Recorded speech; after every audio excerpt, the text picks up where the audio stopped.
today. This is your boy Roto Beast. I'm here with my boy Jeremy. We're here to present you our NBA morning shoot around for Wednesday, January 30th. If you're new to this channel, please make sure and click the subscribe button below.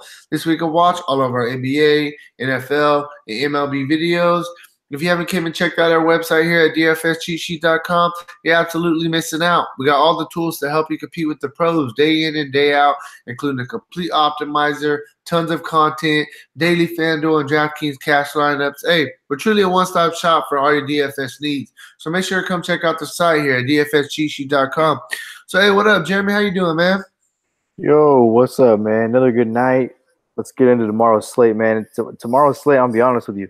I've looked at it and kind of broke it down, and today we had basically 10 guys to pay up for that were 9,000 or above. I'm looking at tomorrow's, and there's only 9 guys on the slate that are above 9,000. You take a look at small forward, and there's Otto Porter is your most expensive play. So it's going to be an interesting slate. Excited to get into it.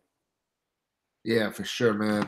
Yeah, I'm ready to go. Real quick, though, before we do jump into this video, if you guys don't mind, please take that quick second for me. Click that like button down below. That helps me out a lot. I really appreciate you guys doing that for me. And like I said, if you haven't already, man, come check out the site, dfscheatsheet.com. Got all the tools that you need.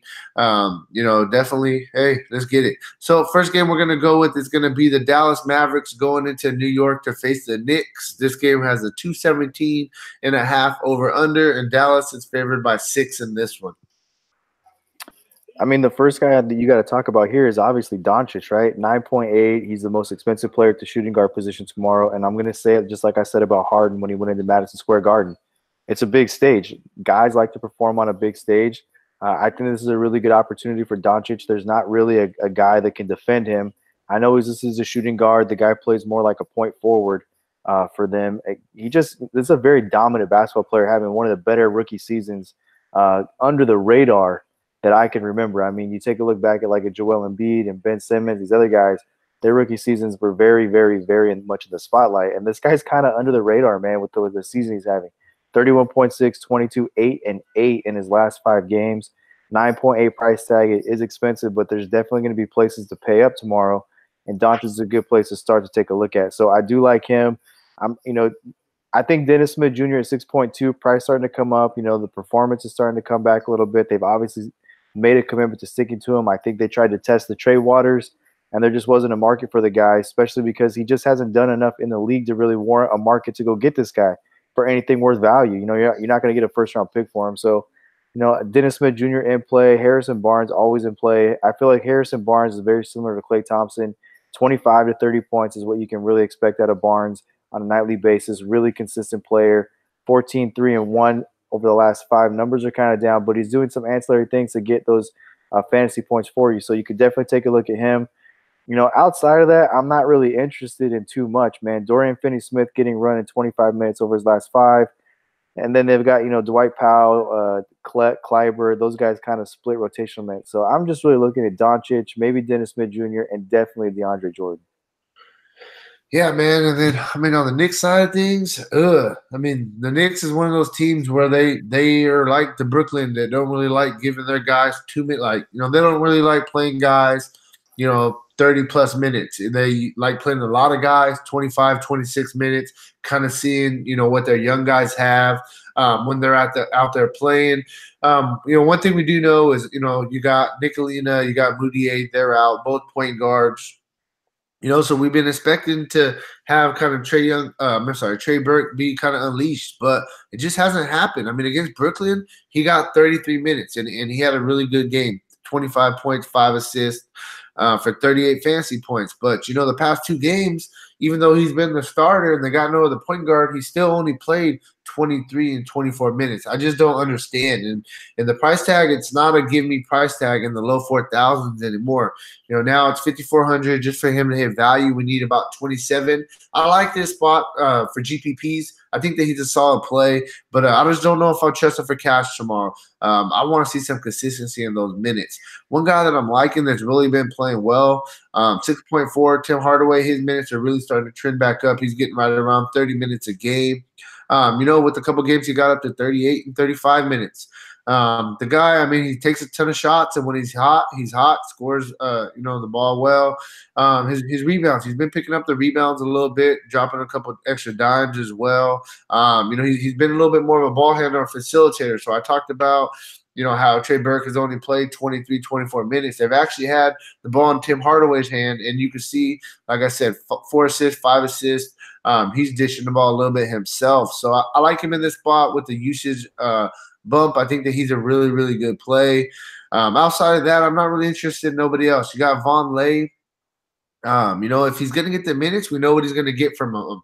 But his minutes have been very up and down, 35, 25, 32, 30. Okay, so I would say, he's going to probably play right around 30 minutes. So I definitely think that you could look at him against Dallas. But that's really where I'm at. I mean, I'm not going to look at, I don't know what's going on with Cantor. Mitchell Robinson's price tag's up. Kevin Knox, he's not been doing nothing special for me to want to play in fantasy-wise. So that's it for me, man. One guy you didn't mention, and this is going to be a popular thing on this video, is there's a ton of value, and I'm going to give you a guy, Kadeem Allen. 18 minutes. They brought this guy up from the G League because of the injuries to Nicolina and to Moutier. Kadeem Allen ate into Trey Burke's playing time. He played 18 minutes. He got 18.5 fantasy points. He had 5 assists and 3 rebounds. This guy's gonna play, and I played him yesterday because of the one feeling I had was that if we can count on anything with the Knicks, it's that they're like the grass is greener on the other side team. You know what I mean? Like they never get. Enes Kanter's the perfect example of it. Like they keep playing everybody but the guy, if that makes sense. You know what I mean? Like I know what you're saying. So I just thought, look, they brought this guy up from the G League, and they've only got Trey Burke, and they've done everything but play Trey Burke this year. It's always been, oh, let's get this guy, or oh, let's play this guy. And Moutier's been a guy that's been buried, you know what I mean? Like, and then Moutier comes up out of nowhere, Burke goes to the bench, then Nicolina comes out. So I just played this dude Kadeem Allen, and I'm like, I played him as a drop spot in tournaments, 18 points. There's a lot of guys tomorrow at 3,500 that are in play. He's one of them. Yeah, I didn't even really see that guy. That's a good call right there. That's why we do this together. So if we miss something, we can kind of pick each other up. Moving on to the next game, it's going to be the Charlotte Hornets going into Boston to face the Celtics. Waiting on some injury news, so we don't have an over/under a Vegas line yet. But yeah, man, let's just kind of jump into this game. Kyrie Irving's out, man. He's not been ruled out, but they say he's not returning tomorrow. So I don't know what. Take from that what you will, but he's not returning tomorrow, and we haven't ruled him out. Is kind of the same.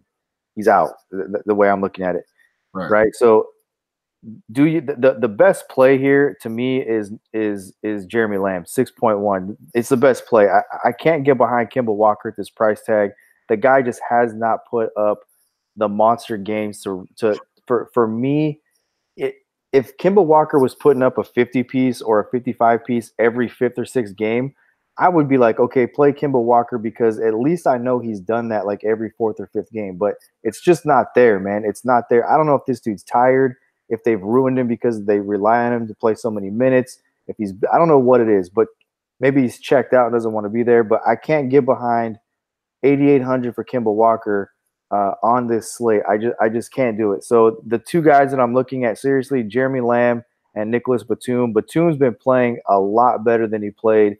Almost playing like the old Nicholas Batum where he's facilitating, he's getting rebounds, he's getting assists, he's getting steals, and he's doing a little bit of scoring. 5.1 I think is a very fair price.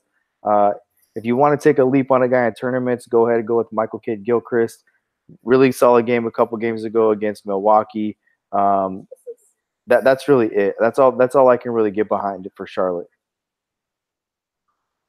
Yeah, man. I mean, I'm going to be honest. I'm just going to make it short and simple. For the Celtic side of things, you could play all 5 starters. I mean, there's not really more simple than that. They're all very fair price. I know a lot of people are going to be like, "Damn, Terry Rozier jumped to 6.5," but if Terry Rozier is a starter, he's worth 6.5. So I definitely think, Al Horford's the only one that I feel a little tiny bit overpriced, but I'll play him as well. So I love all 5 of the Celtic starters, and I like Jaylen Brown. I mean, that's really where I'm at. Gordon Hayward, you throw him in a couple of GPPs, but the guy's just, I mean, he's just not playing well. And, this could be a get right game with no Kyrie Irving, but I'm not really feeling Hayward outside of a couple of GPPs. But I love all 5 starters, and I love Jaylen Brown, and that's where I'm at with the Celtics. Gordon Hayward looks discombobulated, dude. Like he hasn't found any rhythm at all. He doesn't look right. I mean, and I don't mean it from like a hurt standpoint. I mean it from like it looks like he doesn't know where he's going. He's like a baby giraffe.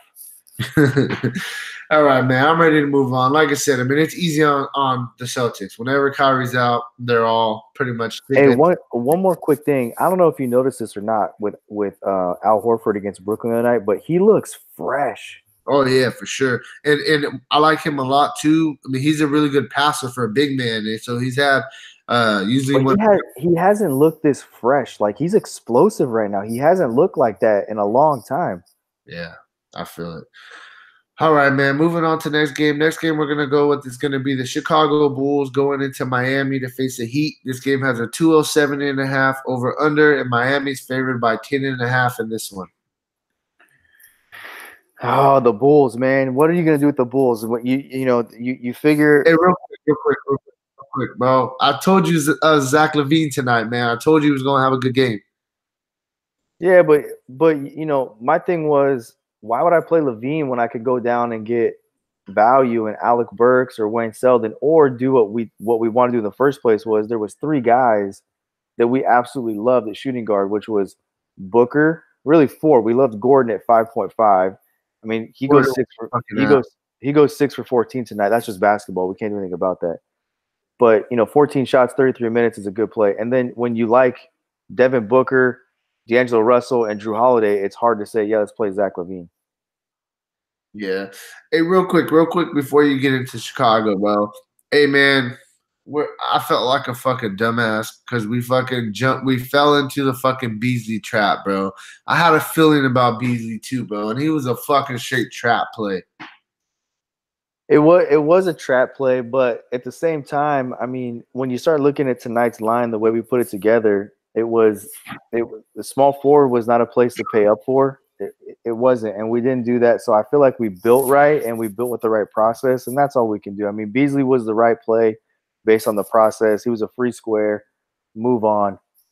Yeah, for sure. All right, just jump us in that Chicago side of things. So 45 points is what Jabari Parker puts up tonight, and you can look at his last 5, and he's averaged 12.6 minutes. So who saw that coming, right? And that's just what Chicago has become. They've inserted Robin Lopez in the starting lineup. You don't know if he's going to come out and start the second half because he hasn't before, where Bobby Portis has started. I think there's 3 guys you can count on, possibly 4. Wayne Selden is going to get minutes. They've shown that since he's in the starting lineup. He's played at least 28 minutes, played as much as 39 minutes. Chris Dunn, starting point guard, solid run, good player. And then LaVine and Markkanen. Those are the guys you can count on. And LaVine and Markkanen are probably the 2 that you can really count on, right? They're going to put production up. Outside of that, everything else you want, exposure-wise, if you want to take shots with Jabari Parker and chase today's points, fine. Do it in a tournament. I don't have a problem with it. No, it's a $4,000 drop spot play, basically, if you want to chase what he did tonight. But they got 2 guys that you can count on, Markkanen and LaVine. Markkanen with another nice game tonight, 45 fantasy points as well. Yeah, man. And on the Heat side of things, I mean, we continue to talk about it. They're a logjam. You can look at Richardson's a fair price right now. Justin Winslow's a fair price. I definitely think you can look at both of those guys in GPPs. Whiteside, I mean, 8,100. I definitely think that you could, kind of go with Whiteside. But me personally, I'm going to absolutely stay away. I mean, this guy is playing 22, 23 minutes at 8,000 price tag. No, thank you. Tyler Johnson listed as a game time decision. If he's ruled out, Wayne Ellington's going to get the start again. 3,700. He started last game, got us 20 fantasy points. So I definitely think you could look at him as a cheap guy to pay down for. But he's a guy that's really scoring dependent. I mean, honestly, on the Heat side of things, not really interested in too many people. I think I'm going to kind of maybe take a couple shots with Winslow, Richardson. Those guys are really the guys that are playing well for the Heat. Maybe throw in a little bit of Dwayne Wade. Actually, he's a game time decision as well. If Wade is in there, I mean, I think that you can look at him anytime that he's playing. The guy is still playing very at a very high level. But yeah, I'm not really looking at too many Heat players. So I don't know if you've actually dove into Fanduel and taken a look at how it breaks down price wise, but Josh Richardson is the second highest priced small forward, and Justice Winslow is the third. It's Porter, Richardson, Winslow. So I expect those guys to be fairly owned tomorrow. Okay, yeah, I haven't really looked yet. Just because there's nobody else to pay up. You know what I mean? Like human nature, there's nobody else to pay up for. You're saying there's not a lot of guys that, yeah, no, I get exactly what you're saying. All right, ready to move on? Next game we're going to go with is going to be the Memphis Grizzlies going into Minnesota to face the Timberwolves. This game we're waiting on some news as well, so we don't have an over-under or a Vegas line yet. I mean, I don't have any problem with anybody in their starting lineup, to be honest with you. Conley and Gasol, I think, are going to continue to play minutes. They're going to continue to play well. The organization's expressed the fact they're open to trade talks. Like I said before, human nature. These guys want to up their trade value. They want to get the hell out of Memphis if they can. So I expect good games and good production out of these guys. A little disappointed with how they handled Gasol in the last game. I believe he had 34 fantasy points going to the fourth quarter, and I think he ended up with 36. So didn't really get any run. Jaren Jackson Jr. playing at a really good clip right now. So, I like him in this spot, especially with the opportunity to go up against a Taj Gibson. And the interesting thing is on the other side of this, man. That's really where it's at. So I'm not, Justin Holiday playing minutes, Kyle Anderson, we know what he brings to the table. But Mike Conley and Gasol are the two guys to look at with Jackson. Yeah, man. I mean, on the Timberwolves side of things, I mean, I think that the guy you really got to look at, I mean, above anybody else is Andrew Wiggins. The guy's been playing very well. He's playing, 39 minutes, 37, and he's producing at a very high rate. One thing that I'm really liking right now that I feel like, Wiggins is really excelling is, right now they got Derrick Rose out. They have, they have Teague out. Derrick Rose is a game time decision. Tyus Jones is already ruled out. So all their point guards are hurt right now. They're putting Wiggins at the top of the key, letting him kind of create for everybody else. And he's really excelling. In the past few games, I mean, he's been absolute killing. They're starting Jared Bayless at the point guard spot, but he's more just hanging on the perimeter waiting to shoot a three. And I really like this spot. For Wiggins, I think that 6.8 is a very good price for a guy that's playing 30 minutes and he's having a really high usage rate right now. You can look at Anthony Towns, but at 11.2 price tag, going to get a good defender, Marc Gasol. I don't know if this is a spot I really want to pay for Towns. I really think that, Wiggins is a guy for me. Jared Bayless, 5,000 price tag is up. He was just 4,000 not that long ago. The guy has been playing well. I will give him that. He's got you at least 28 fantasy points in 4 straight games. So if he's going to start and get a ton of minutes, I think at a 5,000 still a fairly reasonable price tag for him. But I'm not really interested on anybody on the Timberwolves outside of that. I mean, Taj Gibson, he's a fair price tag, 4.3. I mean, you know what you're going to get from him. It's always going to be anywhere from probably about 18 to, I would say, 25 fantasy points. He's never going to kill you. But the thing is the past couple games, he hasn't been really playing well. He's competing with minutes with Saric, which really takes Saric out of the equation for us as well at the power forward position for Timberwolves. So, yeah, for me, Wiggins, I guess in GPPs, Bayless or Towns, and that's really it, man. What do you think about this guy, Kogi? I can't get behind a Kobe. It's a GPP play. There's not enough consistency there to say that it's anything else. Good game. That's why I didn't even mention him. I'm like, yeah.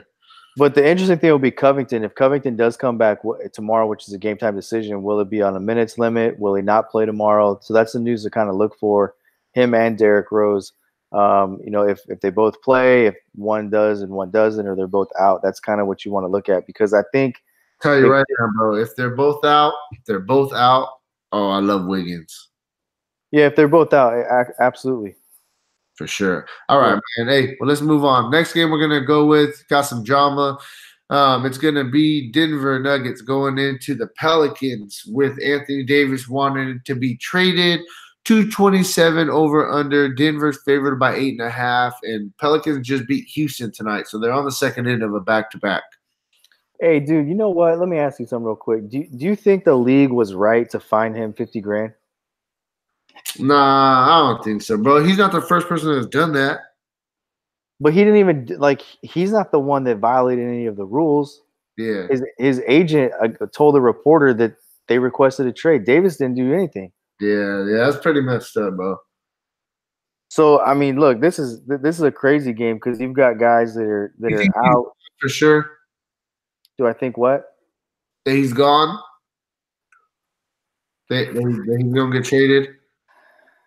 I mean, I don't want to go on a rant here, bro, but you look at Le'Veon Bell in the NFL and his leverage. He used his leverage, right? Because they've got the franchise tag they can put on you, and then you can't ever get a contract, right? So he played his leverage. What's Anthony Davis's leverage? Kawhi Leonard showed us the equivalent, and he set out all last year to get the hell out of San Antonio. So they actually own Davis, I believe, through 2021. He can just sign an extension next year. They own him through next year. That's right. So I don't know what leverage does he have in the situation. Yeah.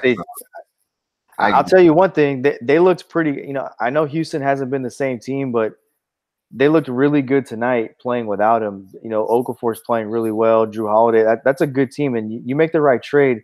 We were talking earlier when we were texting saying, I mean, you bring if you just say it's the Lakers, I mean, that's who we'd like to see it happen with. But let's say they trade him to the Lakers and they're able to bring in, maybe a Brandon Ingram and a Josh Hart and hey, bro.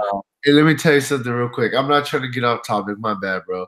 Hey, but check this out. So I seen a picture today, right? And it had Julius Randle in a Pelicans uniform, and then it had Ingram, Hart, Lonzo, and Kuzma all in a Lakers uniform, like they were all traded, and they called them the Pelicans because that was pretty much the Lakers last year. Yeah. Pelicans, it was like the Pelicans, and it was hella funny though, bro. I can't see them putting Kuzma in a deal. No, bro, I think we have to keep Kuzma, man. I just can't see him putting Kuzma in a deal. All right, man. So let's get into it. I really do think that if Jamal Murray is in fact out again tomorrow, let's check the news real quick and see. We have him out because he missed his last game, so we won't update till we have more news on it. But he will miss his third straight game, it looks like. So he has been ruled out. He is out of this game. So you have to go back to Jokic, man. Jokic just brings too much to the table. And I know it's going to be against Okafor, and Okafor we keep kind of sweeping under the rug like the game's going to happen where he's going to take a tumble. Tonight was look, it was against Houston. They don't have a center. He's playing against Kenneth Faried. They said it consistently on the broadcast, like just throw the ball in the paint, and that's really how they beat up on Houston tonight. Was they got in the paint, they used Okafor. So Jokic, different dude, man. I really think he's a different dude. I like Will Barton. I like Gary Harris. The guy that I think is really fair price that I think is an absolutely phenomenal turn play tomorrow is Millsap. I think this is a good matchup for Millsap. Streamline the way Faried played and just move on. Yeah, bro. On the Pelican side of things, man, jeez, bro. Everybody, well, I mean, maybe some of them will be game time decisions, but tomorrow, but right now we got Randall listed out, Peyton out, Moore out. I mean, everybody's hurt, I think that if all those guys are out once again like they were tonight, I mean, you just go right back to the well. Same guys. Drew Holiday. I know he's 9.6, but the guy is just carrying the team right now. He's worth that price tag. He's going to give you a really, really solid floor. The guy had like 6 blocks or something like that today. Like, come on, man. That's ridiculous. So you got to like Drew Holiday. Okafor, man, I know he's been playing well. But like you said, hey, he's going to have an off game, and this is the second end of a back-to-back for a big guy going against Jokic, who didn't play today. Jokic, man, I just don't like this spot for Okafor, me personally. I think it's really, for me, it's Drew Holiday. This guy, Darius Miller, his price hasn't moved. 4.2. We played him tonight. I think he got us. I 30. think got us 30 fantasy points. 2 games ago against OKC, got 33 fantasy points. The guy's been playing well. I mean, at this price tag, all we need is 21 for value, and he's been getting a 6, 7x. Think we can go right back to the well with him. Solomon Hill, he's been drawing the starts with Randall out right now. He's a guy that I think that you could punt with, minimum price. Past 2 games, played 30 minutes, and you got your, 20. You got your 22 and 18. That's value. I mean, I know it ain't nothing special, but minimum price guy you can use as a punt. I think he has a little bit more upside than that as well. So that's really it, man. You just look at the same guys pretty much that you were looking at today. Which one? I know you told me about a guy. Which one did you tell me that you really liked? So if the same guys are out tomorrow and what we're looking for is Etwan Moore, etc., then Frank Jackson's a guy that will get a lot of run. Right. He's gotten good run over the last 5 games, and then especially the last 3 where he's played at least 25 minutes. A big game against San Antonio, and then he had 18 fantasy points against tonight. So at minimum price, 3,600. There is like I said when we started the video, Kadeem Allen is one of them. Frank Jackson's another one. We'll get into a couple more as we move on. But there are – don't feel like, especially in tournaments, wait for news and see how it goes. But especially in tournaments, don't feel like you have to fall into just Terry Rozier at 6.5, even though he does bring a lot to the table, even at that price tag. Don't feel like you have to go there. Right. He's not a give me price tag. Not just that, but I mean, there's guys that are going to get a lot of minutes tomorrow if everything lays out the way it looks like it will. For sure. All right, moving on. Next game we're going to go with is going to be the Indiana Pacers going into Washington to face the Wizards. This game has a 217.5 over/under, and Indiana's favored by 1 in this one. So listed out for Wednesday is Tyreek Evans, and we're going to go right to another guy that's at minimum price is going to start, and that's Edmund Summer at 3,500. The guy played 18 minutes, got 18 fantasy points against the Warriors. That was a blowout, but the guy started, got 18 fantasy points. So here's another guy. He's listed as a point guard. The point guard position has about 3 or 4 guys at this minimum price that are in play tomorrow if they're going to start and they're going to see minutes. So you have to take a look at Miles Turner. I think Miles Turner is in a really good spot. You called the Zizic play today, and Zizic had a solid game against them. Centers do well against Washington, and so do small forwards. So, speaking of that, Bogdanovich, definitely a good play. Again, this is a Bogdanovich type of game where he can really dominate the perimeter. I'm not really going to pay 6.5 for Darren Collison. Thaddeus Young, 6.2. I don't mind Thaddeus Young in tournaments at 6.2, but I'd rather find the money at the $200 and play for Sabonis in this spot. I think this is a spot that Sabonis can absolutely just eat tomorrow. So for me, it's Sabonis. It's Summer as a drop spot play, and then Bogdanovich and Miles Turner. Yeah, man. And on the Washington side of things, I mean, honestly, I'm not really interested in too many guys. I think the guy I like the most is probably going to be Jeff Green, and that's sad to say.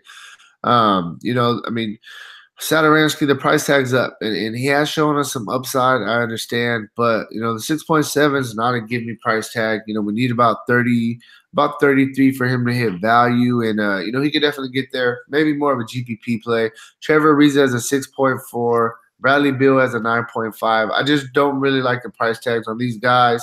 I think there's definitely some better spots on this slate. Thomas Bryant, he's a fair price tag. The young guy has shown us some upside. 5.5. I think that you could throw him in a couple GPP lines. I definitely wouldn't go crazy with any Washington Wizards. Porter, I mean, he's coming off the bench. He's a guy that's kind of getting lost a little bit. 7,000.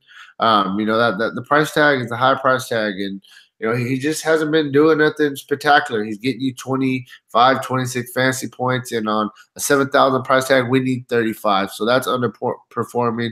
He can definitely have a monster game. Not something I'm going to look at. Overall, I think that the Wizards are just kind of a pass. Yeah. Cool. Next game we're going to go with, it's going to be the Atlanta Hawks going into Sacramento to face the Kings. This game has a 235.5 over-under, and as of right now, it's the highest over-under on the slate. And Sacramento's favored by 5.5 in this one. So how about we do the switch? You can start with Sacramento. I'll go with Atlanta. Give me my boy Sacramento, huh? Yeah, that's your team, bro. All right, go for it. All right, handle it, bro.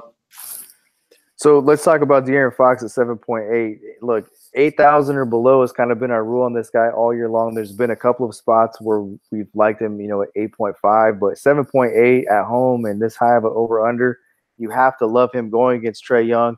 The Hawks just gave up a ton of points to Patrick Beverly. You take a look at the combo: Beverly, Lou Williams, Shai Gilgeous-Alexander, Avery Bradley. Those four guards all put up good fantasy numbers. So you have to just kind of streamline that and look defensively from a perimeter standpoint with Herter and Trae Young. They're not a great defensive team. I think this game will be extremely exciting. You load up De'Aaron Fox, you load up Buddy Hield. I'm not going to look at Bjelica. I think Iman Shumpert's a really solid play. He's the same type of player Avery Bradley is. Get you rebounds, can knock down a three, can get you steals, block a shot, etc. If the minutes are going to be there, 25 plus, you have to like him. Move down Marvin Bagley, 6.2. Problem with 6.2 is for what he's doing, it's a tough price to pay.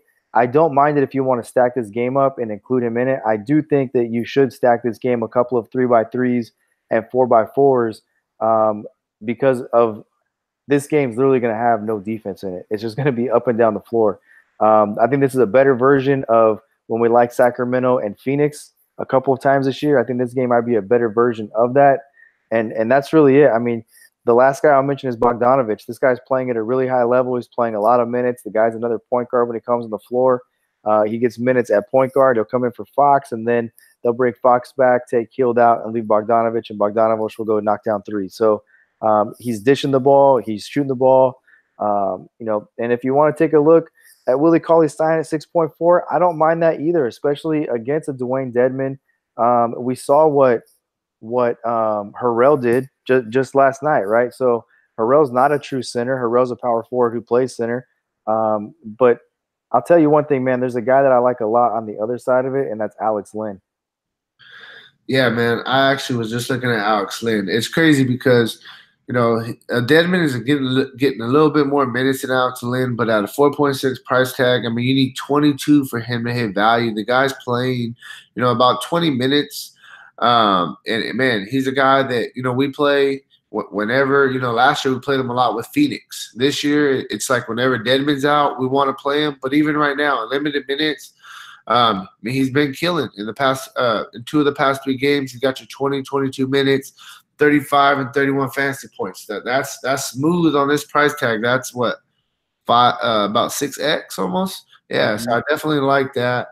And then I was gonna go to Dedmon. I like Dedmon as well, but I mean the difference is, you're what, $2,700 difference in price tag. Definitely rather go with Alex Len. I think he gives you a solid floor. Dedmon, the guy's been playing very, very well as well though. Past 4 games.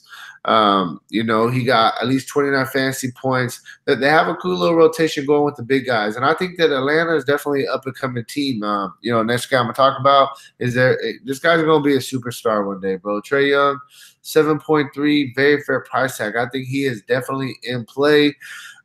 He's giving you a solid floor. The guy's playing, 31 to 33 minutes a game. He has the ultimate green light to shoot the ball, and when he's hot, he's hot. He's dropping some assists as well, averaging 7 assists a game. I really like Trae Young in this spot. Definitely think that he's a very good price tag. Collins, the thing, I don't know. I kind of have mixed feelings about Collins because Collins, the guy's giving us a solid floor. Gotta love that. He's going to give you about 28 to 30 fantasy points, but he just doesn't really have those super monster games. He'll have them occasionally, but they're just kind of here and there. A track meet kind of game, this may suit him. So I definitely think that you could consider him. Like you said, I think you could stack both sides of this game. Bembry, 4,500 in that starting lineup. He has a little bit of upside. Not really looking at him. The guy that I'm probably going to be looking at instead of Bembry is Tyrone Prince. The guy's coming off the bench, but he's starting to really get his minutes back. Playing right around 30 minutes a game. And we know this guy has – 40 fantasy point upside. He's going to get hot and have one of those games. So I definitely think he's in play. Very fair price tag. Coming off the bench, he's playing with that second unit. But cool thing about that is when he's going against other teams, he's playing against their second unit as well. So, yeah, man, there are some guys that I like on the Sacramento side. I mean, if I miss anybody, feel free to chime in. No, man, I mean, the only other guy worth mentioning is Herter. Yeah. But I just like they're starting to get healthy again, and like Prince is getting his. Dude, Prince and I look 5.1 for Prince in this game. I think it's a really good price, and there's a lot of. I mean, you could stack this game up all day long. Yeah, for sure, for sure. All right, man. Moving on to the last game. It's the Utah Jazz going into Portland to face the Trailblazers. This game has a 218 over under, and Portland's favored by 1 in this one. I mean, speaking of healthy, there's not a lot to like on the Utah side because they are getting healthy, and then the one guy that's been hot for them is kind of cooled off, and that's Rudy Gobert, 9.4 going against Nurkic. I don't really like this matchup for either one of them. It's tough with if I'm going to pay up at center tomorrow. I think that Jokic and Karl Anthony Towns have better matchups, and I would rather go all the way up with the other value that's out there, especially when you have a small forward position that the most expensive player is Otto Porter at 7,000. I can't get behind Gobert. I can't get behind Mitchell at 9,000. Compare him to Drew Holiday, Doncic. I'd rather pay up for those guys over Mitchell. But that's not to say that they're not good tournament plays. They're just not a high exposure, safe in all formats play. Ricky Rubio is the most interesting play for me at 6.4. It's going to be a minutes deal with him. If he's going to get a full complement of minutes, you have to like him in this spot. Portland's not great defensively. They do give up a lot of points. They're expected to score 108 points. Ricky Rubio will have his hand in that. And then I'm just not interested in much else. If you want to take a Jay Crowder shot, it's a very shallow small forward pool tomorrow. Jay Crowder definitely in play in a game like this.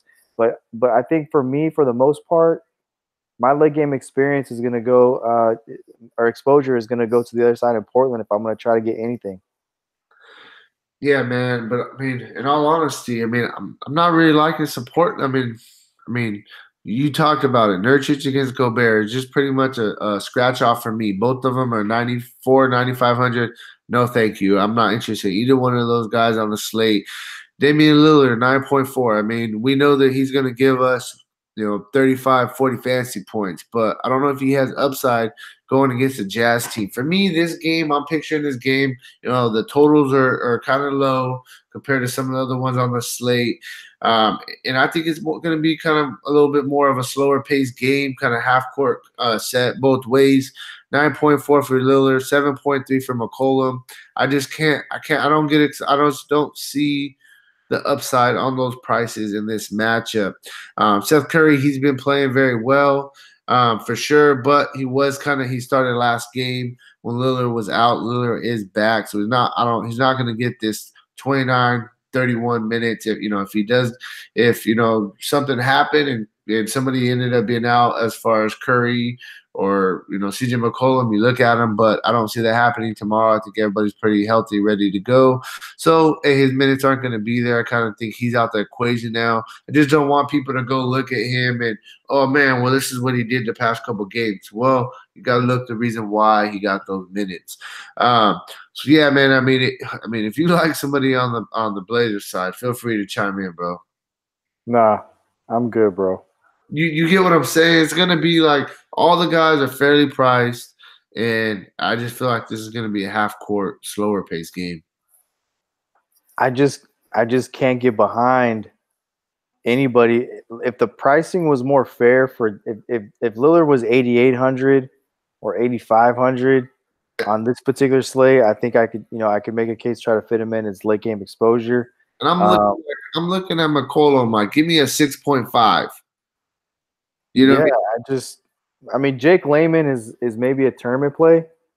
I mean, look, there's probably two guys in this game that I'll look at seriously tomorrow for term exposure: Crowder, Layman, maybe Ricky Rubio, so maybe three. But it's just small forward, shallow, power forwards, deep, but it's not great pricing wise. But small forward is really bad. Yeah, for sure. So, hey, man, Thanks for helping me out with this, Jay. That's all that we got for you guys. We got 8 games wrapped up in a nutshell. I will be back tomorrow with my NBA core play video. Jeremy does his GPP core plays over there on the DFS Cheat Sheet YouTube channel, so make sure and go check out that channel and subscribe as well. Check out all his tournament plays that he's liking for the day. If you haven't already, please make sure and subscribe to this channel. Click the like button down below. If I don't talk to you before then, hey, good luck on your guys' contest tonight. All right, guys. Peace out.